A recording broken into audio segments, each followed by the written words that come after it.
Right, how to make a Piña Colada here in Ecuador. I'm currently in Otavalo, but I've done this in other places. First, you go buy a big old pineapple and you peel it. As you can see, I have some peels over there. They're going into compost because, hey, there's a garden out back.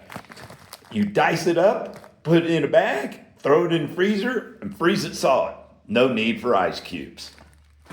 Then you'll get roughly a half liter of coconut cream.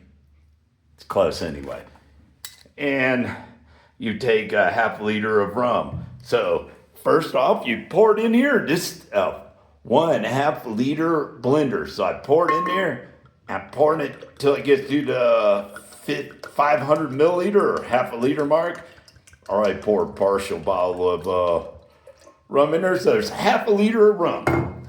And then I grab the Pina and I keep tossing it in until it reaches the 1 liter mark. This part here, you might have a dead reckon. It won't be perfect necessarily.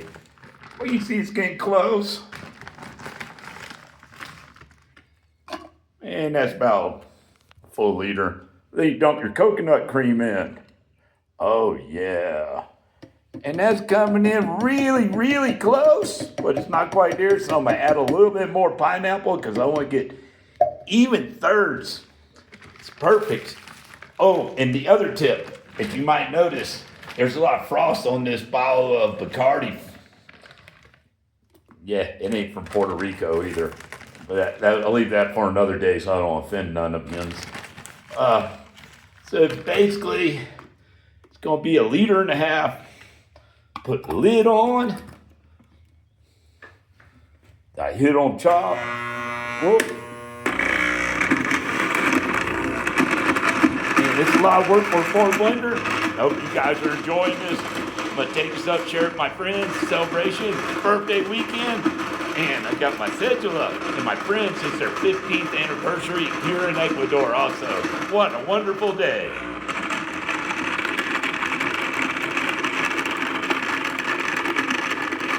Not the most powerful blender, but it has a real glass vessel. So, hey, it's the shit. And it's really cold. Turn it off and pulse it because I can smell that it's working really hard. I smell the ozone. Anyway, I'm going to cut to the chase. I'm going to finish this up. We're going to have a few drinks. Hair of the dog, because yesterday was quite the party too. Peace out. This is the way to make the perfect Piña Colada, in my opinion. And by freezing or throwing your liquor into the freezer too. And if you've got 1/3 of the ingredients are room temperature, being the coconut cream. The rum is very cold, but still liquid. And Pina or the pineapple is frozen, so it comes out much more like a frosty than a typical Piña Colada you might see at some bar, like Margaritaville. This is a whole lot better. You won't be able to go buy one in a bar after you make these.